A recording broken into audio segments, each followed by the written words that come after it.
शांति का टापू कहे जाने वाला हृदय प्रदेश मध्य प्रदेश अपनी राजनीतिक परंपराओं के लिए भी जाना जाता है, लेकिन पिछले एक साल में यहाँ कई परंपराएं टूटी तो नई की शुरुआत भी हुई।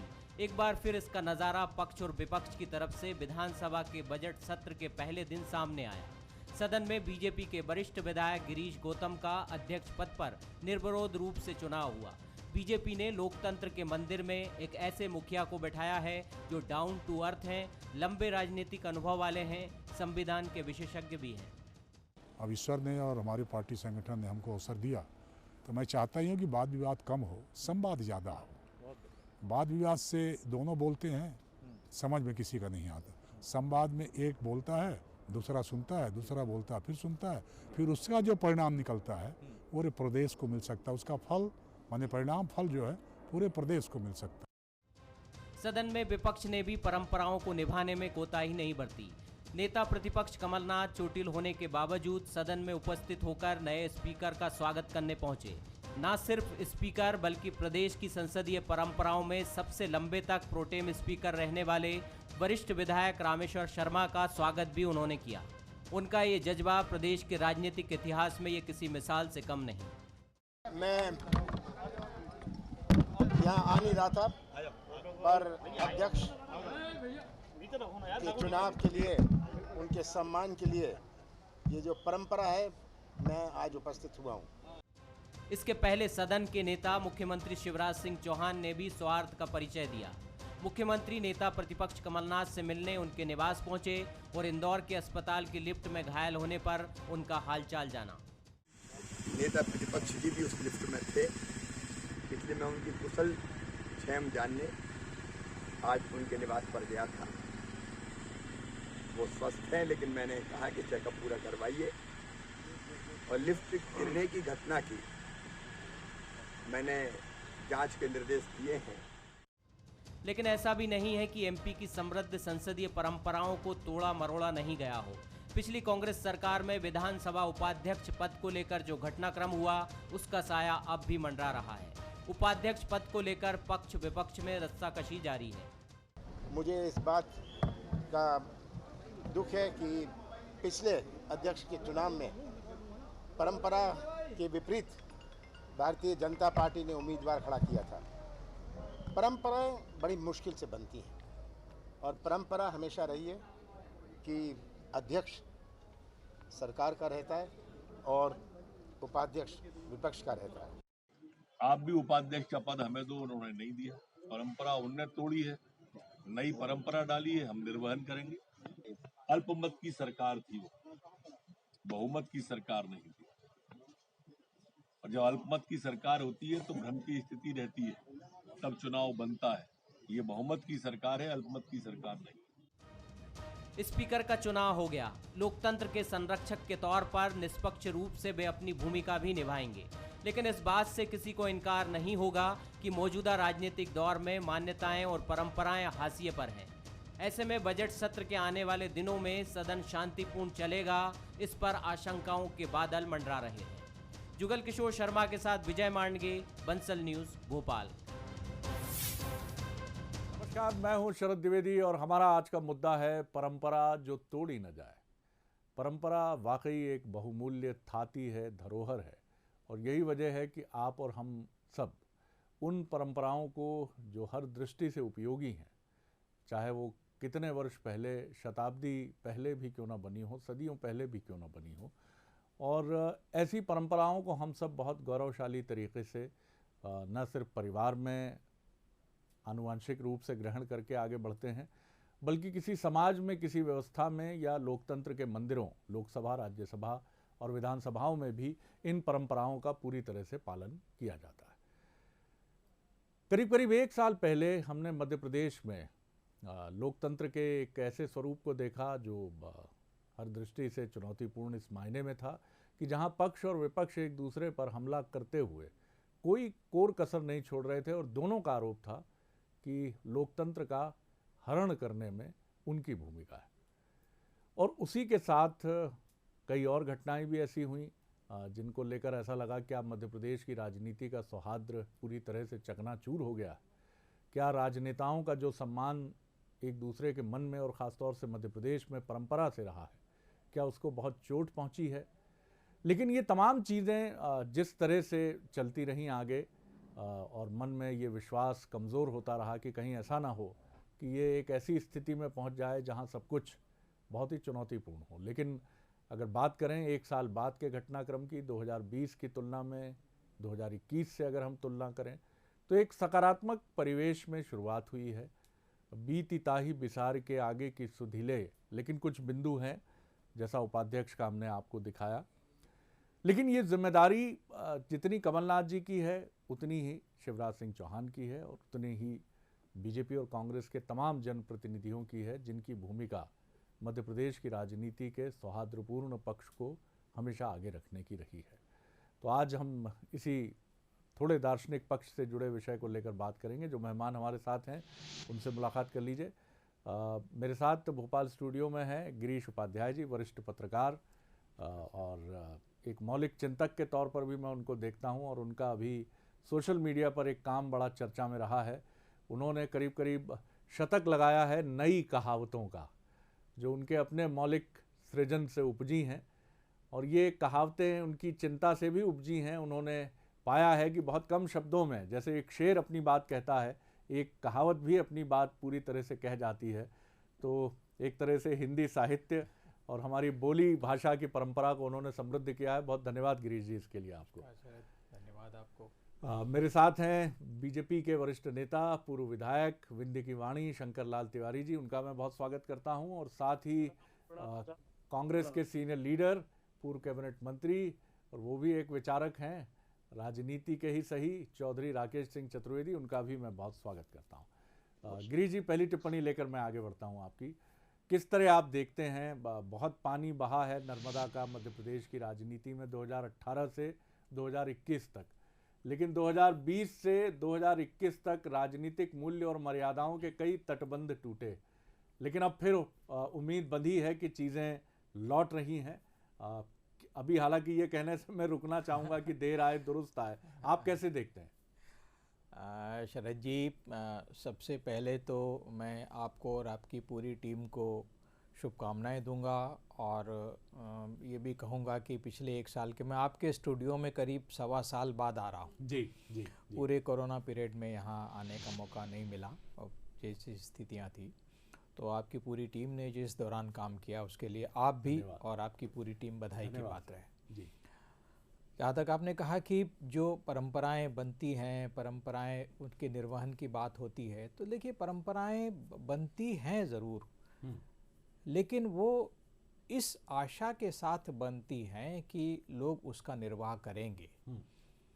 लेकिन जब बीच में इस तरह की चीज़ें, इस तरह के प्रसंग आते हैं कि जब लगता है कि ये चीज़ें टूट रही हैं, तो छोटे से जो जोड़ होते हैं वो इस भरोसे को टूटने से बचाते हैं कि हमारा पूरा जो जिसका सद्भाव का, सौहार्द का, एक हार्मोनी का, जो आपने जिन बातों की बात की, वो टूटने से बचें। और आज जो घटनाक्रम, आपने पिछले घटनाक्रमों का ज़रूर जिक्र किया, मैं उस पर नहीं, उसके विस्तार में नहीं जाना चाहूँ, लेकिन आज जो आपने कहा कि जिस तरीके की स्थितियां सदन में आज देखने को मिली हैं, मुख्यमंत्री का कमलनाथ के यहाँ जाना, कल की घटना के बाद उनके लिए चिंता व्यक्त करना, सदन में उसका दोनों के द्वारा जिक्र किया जाना, एक दूसरे के प्रति शुभकामनाओं को प्रेषित किया जाना, ये एक उम्मीद जगाता है कि हम अंदर से पूरे राजनीतिक नहीं हुए हैं। अंदर हमारे भीतर अभी भी एक रस है, जो इंसान का रस है, वो अभी जिंदा है। जरूरत इस बात की है कि राजनीति की आंच में, राजनीति की आग में ये रस सूखने न पाए, क्योंकि राजनीति आग में ये रस जरूर सूखता है। देखिए, 2 बड़ी घटनाएं हुई हैं शरद जी इस पूरे काल के। ऐसा ही दृश्य संसद में उपस्थित हुआ, राज्यसभा में, जब प्रधानमंत्री ने गुलाम नबी आजाद की विदाई के समय भाषण दिया, और वो एक बहुत अलग किस्म का भाषण था जी। और मुझे और सबसे बड़ी बात यह है कि उसका भी बहुत बड़ा इम्पैक्ट जो है वो देखने को मिला। सवाल ये है कि हम इन घटनाओं को कैसे ग्रहण करते हैं, समाज उसको कैसे ग्रहण करता है और उसकी व्याख्या कैसे करता है। हम पर भी एक बड़ी जिम्मेदारी है कि ऐसी घटनाओं को हम मानवीय संदर्भों के साथ देखें। मुझे बहुत दुख हुआ कि जब संसद में वो जो स्थितियां बनी थी, ये कहा गया कि ये तो दिखावटी आंसू हैं और कई सारी चीज़ें हैं।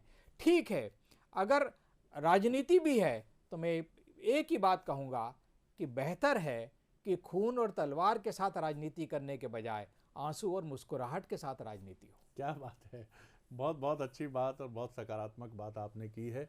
लेकिन मैं इसको एक चुनौती के तौर पर भी देखता हूँ, राजनेताओं के लिए ही नहीं, हम पत्रकारों के लिए भी, कि क्या हमारे अपने व्यक्तित्व को लेकर इतना संशय पैदा हो गया है कि हमारे अच्छे जेस्चर से की गई बात पर भी राजनीति, सियासत या पत्रकारिता का धर्म देखा जाता है। चौधरी राकेश सिंह, एक छोटी टिप्पणी आपकी। बहुत गिरीश जी ने बड़ा मौजूद सवाल किया है कि तलवार और रक्त के बजाय अगर मुस्कुराहट से राजनीति की जाए तो क्या हर्ज है? जी, आपका विषय बहुत मौजू है शरद भाई जी, कि परंपरा और सैद्धांतिक नीतियां, और गिरीश भाई ने जिस तरीके से कहा है वो भी अपनी जगह एक विशेष महत्व है।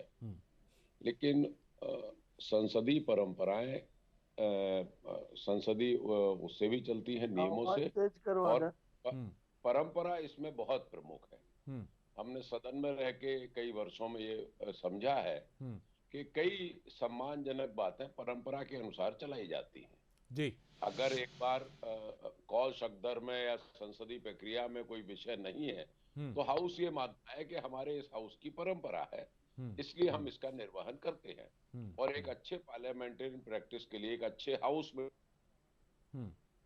जी, बिल्कुल ठीक है। और मैं फिर लौटूंगा, तकनीकी रूप से मुझे लगता है कि कुछ चुनौती आई है। जी जी, चौधरी साहब बात पूरी कर लें। जी जी शरद जी, मैं मुख्य रूप से तो जो माननीय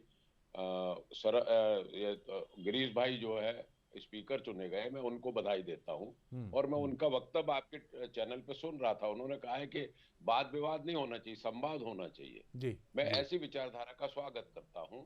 भारतीय जनता पार्टी को भी धन्यवाद देता हूं, उनके दल को भी, कि उन्होंने देर से सही लेकिन एक स्थायी स्पीकर मध्य प्रदेश की विधानसभा को दिया। और आदरणीय कमलनाथ जी को भी मैं धन्यवाद ज्ञापित करता हूं कि उन्होंने चोट के बाद भी हाउस में जाके निर्विरोध रूप से मध्य प्रदेश विधानसभा के अध्यक्ष के निर्वाचन संपन्न कराने में मदद की।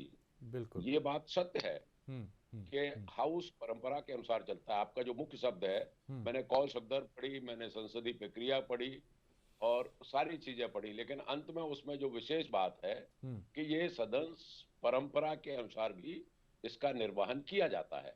और कई बार स्पीकर ने हाउस से ये बात कही कि चूंकि ये कौल शक्दर में या संसदीय प्रक्रिया में ये विषय नहीं है, लेकिन मध्य प्रदेश में गौरवशाली परंपरा ये रही है, इसलिए हम इसका निर्वहन करते हैं। बहुत बढ़िया। तो मुख्य दारोमदार अगर आप कहें तो मैं उस पर बात करूं। मुख्य दारोमदार है किसी भी सत्र का चलना, उस पर क्या क्या कार्य किए जा रहे हैं। मैं ये मानता हूं कि ये शासकीय कार्य है, बजट पारित होगा, लेकिन इसमें बहुत महत्वपूर्ण कार्य ये होता है कि अन्य जो मध्य प्रदेश की ज्वलंत समस्याएं हैं उनको आप किस रूप में चर्चा कराना चाहते हैं। भाई आदरणीय माननीय गिरीश गौतम जी के निर्वाचित होने के बाद, उनको सुनने के बाद मैं ये उम्मीद करता हूं कि विपक्ष की ओर से लाए गए प्रस्ताव पर भी डिबेट होगी। इसको टाला नहीं जाएगा कि ये बजट सत्र है, इस पे ये चर्चा नहीं हो सकती। भाई 139 की चर्चा शरद जी कभी भी हो सकती है, 133 का प्रस्ताव लाया जा सकता है। और मध्य प्रदेश में ऐसी ज्वलंत समस्याएं, सबसे बड़ी तो किसानों की समस्याएं हैं। बिल्कुल, मैं आता हूं चौधरी साहब। दूसरे पक्ष में ये प्रक्रिया संबंधी जो बातें आप कह रहे हैं, और एक चीज़ जो चौधरी साहब ने 2-3 बार उल्लेख की है, मैं सिर्फ एक रेफरेंस के लिए आपको बता रहा हूँ। कौल शक्दर वो पुस्तक है जो संसदीय प्रक्रियाओं के लिए गीता, बाइबल, कुरान है, और जो नियमावली का पूरा जो वहाँ कोट किया जाता है वो कौल शक्दर ही वो पुस्तक है जो संसदीय प्रक्रियाओं के लिए एक मार्गदर्शिका है, एक रोशनी स्तंभ है। शंकरलाल तिवारी साहब, इस मौजूद विषय पर आपकी टिप्पणी। सर्वप्रथम तो मैं भी आपके चैनल की ओर से, अपनी ओर से आदरणीय गिरीश गौतम जी जो सच में विंध्य का गौरव है, एक संघर्षशील क्रांतिकारी नेता रहे हैं, और उनको मुख्यमंत्री जी ने, संगठन ने विधानसभा का अध्यक्ष बनाया। हमारे विंध्य का भी गौरव बढ़ा, और प्रदेश की विधानसभा को वे कानून के ज्ञाता और गंभीर विधायक, 3 बार से विधायक रहे हो, ये मिला है। और निश्चित रूप से हमें पूरी उम्मीद है कि विधानसभा उन्होंने जो कहा है कि हम विधायकों के हितों की रक्षा करने का काम करेंगे। अध्यक्ष का ये बहुत बड़ा दायित्व है कि चाहे जिस दल के विधायक हो वो जनता से चुन करके जाते हैं और उनके हित माने जनता के हित है और उसकी रक्षा करने का उन्होंने जो वचन किया है ये एक अति महत्वपूर्ण बात है। उन्होंने ये भी कहा है कि मैं सबको साथ लेकर चलने का और अपेक्षा की है विधायकों से, दलों से, कि अगर वाद विवाद के बजाय विषय पर संवाद हो, सुझाव हो, सरकार को सही दिशा में ले जाने का है, सरकार जो कर रही है उसको जनता के बीच पहुंचाने का माध्यम सदन बने, इस पर वो ध्यान देंगे। मैं उनको पुनः बधाई देता हूं। और जो अभी परंपरा की बात चल रही थी, ये सच है, आपने ठीक ही कहा है कि कौल सख्दर की बुखी हम सब लोगों के लिए कहीं न कहीं और मार्गदर्शक है सदन चलाने के मामले में, चाहे पार्लियामेंट हो, चाहे मध्य प्रदेश की नहीं, देश की तमाम विधानसभाएं हो। कभी कोई बात भी फंसती है तो अध्यक्ष भी वही किताब लेके खड़े होते हैं और हमारे कार्यवाहक नेता प्रतिपक्ष थे तो राकेश चौधरी जी भी यही किताब लेके खड़े होते थे। और इसलिए कौल सख्दर तो सच में सदन की मर्यादित, सदन की नियम और कानून के मुताबिक, परंपरा के मुताबिक चलाने के लिए कौल सख्दर की जो किताब है वो एक चाबी है, एक कुंजी है। और मैं ये कहूंगा कि सदन में निश्चित रूप से परंपराओं का पालन होना चाहिए। और सदन, मध्य प्रदेश का सदन तो इस बात के लिए, गौरवमयी परंपरा के लिए और नियम कानून से चलने के लिए, विशेष करके संसदीय भाषा और एक दूसरे को आरोप लगाते समय भी और कहीं न कहीं मर्यादा का ध्यान, उस लक्ष्मण रेखा को न लांघने का काम, ये मध्य प्रदेश विधानसभा की पहचान रही है। मध्य प्रदेश विधानसभा के इतिहास इतने विद्वानों से भरा है, पंडित रविशंकर जी शुक्ल से लेकर के कैलाश नाथ काटजू से कैलाश जोशी, सुंदरलाल पटवा, और इसके अलावा भी तमाम नाम है जिन्हें भी डिबेट में कहां तक लूंगा। तो एक से एक विद्वान, बिल्कुल तिवारी, एक मार्गदर्शक रहे हैं। मुझे पूर्ण विश्वास है कि 1.5-2 वर्ष तो खराब हुआ कोरोना के कारण, राजनीतिक विसंगतियों के कारण, पर आगे ये सत्र भी बड़ा है, इसमें भी प्रदेश की जनहित की बातें होंगी। और विपक्ष से अपेक्षा जो अध्यक्ष जी ने करी है, सत्ता पक्ष से भी करी है, कि विवाद न हो, संवाद अधिक हो, तो सदन का भी समय का उपयोग होगा, जनता का भी भला हो। बहुत बहुत मुझे लगता है कि सारे हमारे जो मेहमान हैं, बहुत बढ़िया ढंग से एक एजेंडा सेट हुआ है। गिरीश जी, कौल शकदर की जो बात हुई, तो एक कौल शकदर हमारी अंतरात्मा में भी है, और ये कौल शकदर जितना निष्पक्ष और पारदर्शी होता है, पंच परमेश्वर जो है प्रेमचंद जी का, उतना हमारे भीतर मजबूत होता है। और कहा यही जाता है कि कोई भी समाज, कोई भी संस्था, कोई भी संगठन, कोई भी लोकतंत्र तभी मजबूत होता है जब उसके भीतर पंच परमेश्वर रूपी ये कौल शकदर अपने दायित्व के निर्वाह से कभी पीछे नहीं हटता है। तो ये अपनी अंतरात्मा में झांकने का भी समय है कि दूसरे पर उंगली उठाने के पहले हम स्वयं अपने भीतर झांक कर ये देखें कि हमारी भूमिका कहाँ, किस तरह से, कितनी मजबूत और कितनी कमज़ोर हुई है। देखिए शरद जी, 2 इशू अभी इस बातचीत में दौर आए। इसमें एक तो ये कहा गया कि जो नए अध्यक्ष चुने गए हैं गिरीश गौतम जी, उन्होंने संवाद पर जोर दिया है। तो संवाद का मायना क्या? जी, संवाद का मायना ये है कि हम केवल कहें ही नहीं, हम सुने भी। क्या बात। समस्या तब आती है सदन में जब आप केवल कहने पर ही आते हैं और कहने पर ही उतारू होते हैं, सुनना नहीं चाहते, तब संवाद नहीं हो सकता। जब कोई कहे आप सुने, तब तो संवाद होता है, अन्यथा वो या तो आरोप होता है या फिर प्रत्यारोप होता है। जी जी। तो ये संवाद तभी कायम हो सकता है जब हम दूसरे को सुनने का मादा रखें, वैसी सहन शक्ति हो हम में, और उस जो हमको दायित्व दिया गया है दोनों पक्षों का दायित्व है कि वो एक दूसरे को सुने। तो मुझे लगता है कि सदन में कहने के साथ साथ सुनने की भी एक जो परंपरा है वो डलेगी, क्योंकि पिछले लंबे समय से हम ये देख रहे हैं, आरोप ये लगता रहा है कि वो कह के अपनी बात चले जाते हैं, हमारी तो सुनना ही नहीं चाहते। किसी भी एक पक्ष पे मैं नहीं कह रहा हूं। तो ये संवाद तभी कायम हो पाएगा जब सदन के सदस्य दूसरे को सुनने की इच्छा शक्ति दिखाएंगे। दूसरा, आपने कौल और शक्धर की बात की। कौल शक्धर निश्चित रूप से एक किताब है, वो एक मार्गदर्शक, वो एक लाइट हाउस है। लेकिन आपने देखा होगा शरद जी की कोई दस्तावेज जो है वो प्रमाणित कैसे कब माना जाता है? उसमें एक हस्ताक्षर होता है और उसके नीचे मुहर लगती है।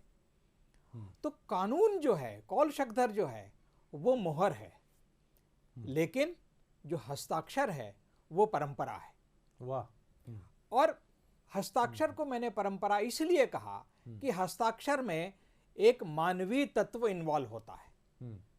कानून हाथ से लेके साइन नहीं करता, मनुष्य करता है। तो जब उस पूरी प्रक्रिया में मनुष्य का हस्तक्षेप होता है, कानून उसके प्रति एक मुहर लगाता है। तो ज्यादा महत्वपूर्ण है मनुष्य का इंटरफेरेंस, मनुष्य का मौजूद होना। सही बात।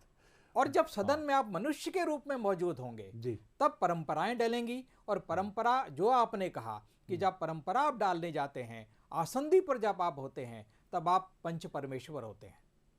और तब आपकी नजर में न कोई पक्ष होता है न कोई विपक्ष होता है।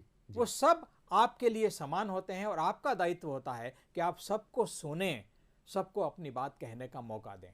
तो हमको उम्मीद करनी चाहिए कि जो नए अध्यक्ष आए हैं उनके रहते हुए मध्य प्रदेश की विधानसभा की जो गरिमामयी परंपरा रही है, बीच में कुछ क्षेपक जरूर आए होंगे, हम उनको भूल जाएं और एक नई शुरुआत इस तरह से हो कि मध्य प्रदेश की विधानसभा एक मिसाल बने कि अगर संसदीय काम होता है तो मध्य प्रदेश जाकर देखिए। मुझे लगता है कि ये बहुत उम्मीद के एक नोट की बात है। चौधरी साहब, इसमें आप क्या ऐड ऑन करना चाहेंगे? ये बिल्कुल सही बात है कि नियमावली रूपी जो मुहर है उस पर हस्ताक्षर करने वाला मनुष्य ही है, आप और हम ही हैं, और लोकतंत्र के मंदिरों में हमारे माननीय जनप्रतिनिधि हैं।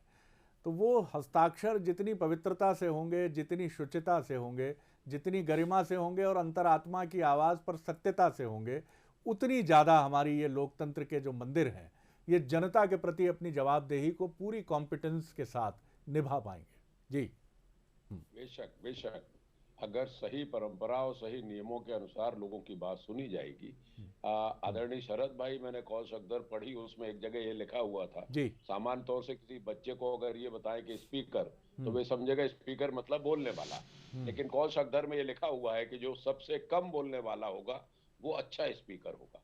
यानी वो दूसरों की डिबेट सुने, दूसरों के संवाद सुने और उस पर निष्कर्ष निकाले, तो वो अच्छा स्पीकर माना जाता है। तो और ये बात सत्य है कि मध्य प्रदेश की विधानसभा कुछ ऐसे प्रकरण छोड़ दें या कुछ समय से कोरोना पीरियड का ये छोड़ दें, बकाया मध्य प्रदेश की विधानसभा इस बात का बिल्कुल गौरव है कि हिंदुस्तान की अन्य विधानसभाओं से काफी अच्छा स्थान रखती है।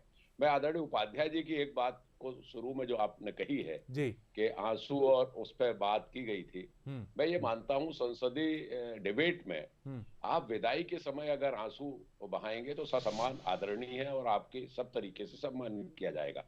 लेकिन पक्ष और विपक्ष का दो तरीके से प्रेजेंटेशन होता है, प्रस्तुतिकरण होता है। जब कोई ट्रेजरी बेंच से जवाब देता है तो उसकी भाषा थोड़ी दबी हुई होती है, वॉइस थोड़ी हल्की होती है और उसको तथ्यात्मक रूप से नियमों के अनुसार बोलना पड़ता है। जहां तक विपक्ष के सदस्य की बात होती है शरद भाई, तो रो के नहीं बोल सकता है। वो जब कोई विषय ग्रीवेंस का उठाएगा, ऐसा उठाएगा जिससे जनता परेशान है, तो उसके भाव भी प्रदर्शित होना चाहिए, शब्दों के आंकड़े भी आना चाहिए कि लोग कैसे परेशान है, क्यों परेशान है। और अगर वो रो के अपनी बात कहेगा तो मैं संसदीय परंपरा में इसको उचित नहीं मानता हूँ। हाँ, विदाई के समय जो किया जाएगा, भावुकता जो की जाएगी, उसका मैं स्वागत करता हूँ। और वास्तव में आदरणीय प्रधानमंत्री जी ने जो किया राज्यसभा में, वो उनके गरिमा के अनुरूप है और स्वागत योग्य भी है कि उन्होंने एक गंभीरता का और एक ऐसा परिचय दिया दूसरे नेता प्रतिपक्ष के लिए जो सम्माननीय है, जो आदर के लायक है। बिल्कुल ठीक कहा आपने।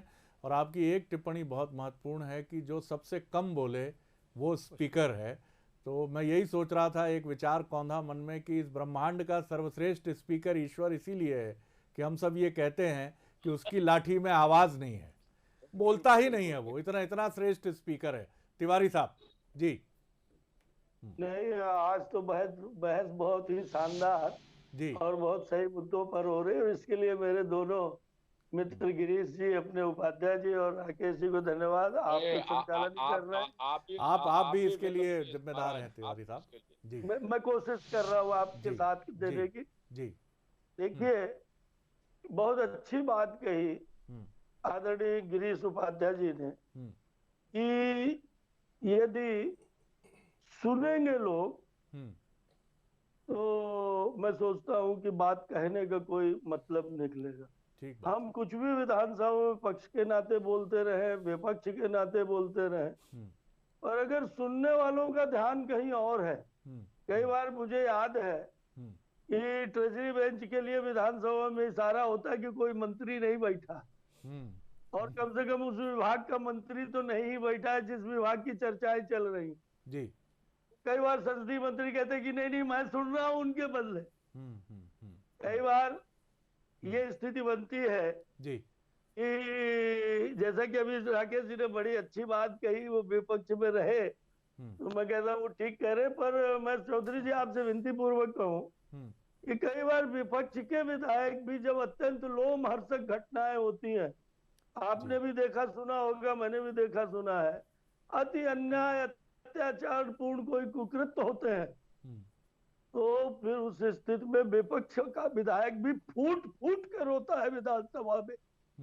और उस समय भी यदि ट्रेजरी बेंच उसकी कदर न करे, उसकी बात को ध्यान से न सुने, तो मैं सोचता हूँ ये बहुत बहुत ही अन्यायपूर्ण स्थिति और सदन की मर्यादा के विहीन स्थिति बनती है।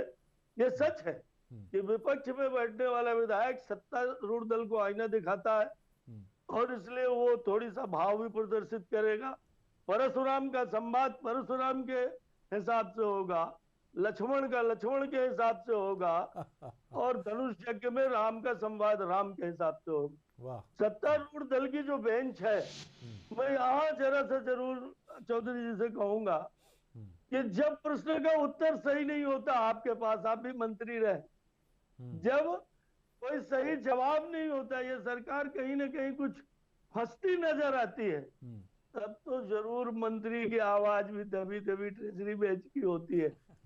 और कई बार मैंने शिवराज सिंह जी को देखा है, मैंने मुख्यमंत्री को देखा है, आप भी रहे हैं, और अपने 2-3 और मंत्रियों को देखा है, गोपाल भार्गव जी को देखा है। वक्त कम है मेरे पास, संक्षेप में जी। हाँ, सॉरी, क्षमा जी। तो मैंने देखा है कि ये जब कोई सरकार की तरफ से घोषणाएं करते हैं, जब जनहित की कोई बात करते हैं, उस समय ये भी उत्साहित रहते हैं, ये भी काफी जोर लगा करके अपनी बात कहते हैं, ट्रेजरी बेंच के लोग भी जी। और इसलिए ये सच है कि विपक्ष को ट्रेजरी बेंच से, और एक बात कह के खत्म कर दूंगा आधा सेकंड में, एक चीज का अनुभव बड़ा खराब रहा है कि आधे टाइम के बाद, लंच के बाद, प्रश्नकाल के बाद विधानसभा में उपस्थिति नहीं रहती है। राकेश जी शायद मेरी बात के समर्थन करेंगे, हम भी सहमत हैं। और मैं ये कहूंगा जैसे गिरीश जी ने अपेक्षा की, उपाध्याय जी ने, कि आपने अपना भाषण तो दिया राकेश जी, आप क्षमा कर देंगे इसलिए आपका नाम ले रहा हूं, आपने प्रतिपक्ष की तरफ से अपने भाषण तो दिए, अपनी बात कही, अपने आरोप लगाए, और सदन में 6 बार जब आपने बाइकाट किया, चलिए सर जी जी बिल्कुल, आप भी उत्तर सुनने के लिए, आप भी जवाब सुनने के लिए मंत्री का हाजिर नहीं है, इसको भी कहीं ना कहीं चिंता विपक्ष को करनी चाहिए। यही सबसे महत्वपूर्ण बात है तिवारी साहब, आप फिर उस महत्वपूर्ण बिंदु पर हमें ले आए, और मैं सोचता हूं कि हमारे इन लोकतंत्र के मंदिरों में हम अपने राष्ट्रीय गान को वहां से शुरुआत करते हैं और उसके बाद आगे बढ़ते हैं। लेकिन बड़ी 2 चर्चित फिल्मों के गीत मुझे ध्यान आते हैं, हिंदी फिल्मों की। एक तो शांताराम जी की फिल्म थी, मुझे जहाँ तक ध्यान है, 2 आंखें 12 हाथ, ऐ मालिक तेरे बंदे हम, और दूसरी उसी की रिप्लिका के तौर पर एक गाना बना अंकुश नाम की एक फिल्म में, इतनी शक्ति हमें देना दाता। क्या बात, क्या बात। कम से कम राष्ट्रगान या राष्ट्रगीत के बाद एक ऐसा भी गीत बजे इन लोकतंत्र के मंदिरों में कि इतनी शक्ति हमें देना दाता, कि अपने हिस्से का संवाद करने के बाद उससे अधिक शक्ति अपने साथी को, प्रतिपक्षी को, विपक्षी को, सत्ता पक्ष के सुनने की भी शक्ति हमें देना। और बहुत धैर्य से हम सुनकर मनन कर सके, चिंतन कर सके, कड़वी से कड़वी बात को आत्मसात कर सके, पचा सके, तो मुझे लगता है कि दुनिया का ये सबसे बड़ा लोकतंत्र किसी हरे भरे बरगद की तरह और पुष्पित, पल्लवित और अपनी हरितिमा से आच्छादित होकर हम सबको और अधिक गौरवान्वित करेगा। मुझे लगता है बड़ी बड़ी आज कई बातें ऐसी थी जो मन को छू गई। जी तिवारी जी बोल लीजिए सर। जी आधा सेकंड जी ये याद है इसलिए कह रहा हूँ, राकेश जी बैठे, गिरीश जी भी है। पहली कक्षा से हम लोग एक प्रार्थना करते थे, वो आसक्ति हमें दो, दया निधे, जी कर्तव्य मार्ग पर डट जावे। जी अगर इस तरह की सच में आपने जो सुझाव दिया है, जी जी ऐसी कोई प्रार्थना जनगण के बाद समापन में भी हो, जी तो जो बाईकाट का खेल विधानसभा में आधे समय चलता है, बिल्कुल, और जिसके कारण सदन कई बार स्थगित भी करना पड़ता है। जी हाँ, जी हाँ, और अकेले मंत्री बोलता रहता है। बहुत धन्यवाद तिवारी साहब, 5 मिनट में धन्यवाद। और आगे फिर कभी अवसर मिलेगा तो इस पर लंबी चर्चा किसी मंच पर भी होगी, आप जैसे विद्वानों के साथ, गिरीश जी, राकेश जी और शंकर लाल तिवारी जी के साथ। बहुत धन्यवाद तिवारी साहब, धन्यवाद चौधरी राकेश सिंह चतुर्वेदी जी, बहुत धन्यवाद गिरीश जी, नमस्कार।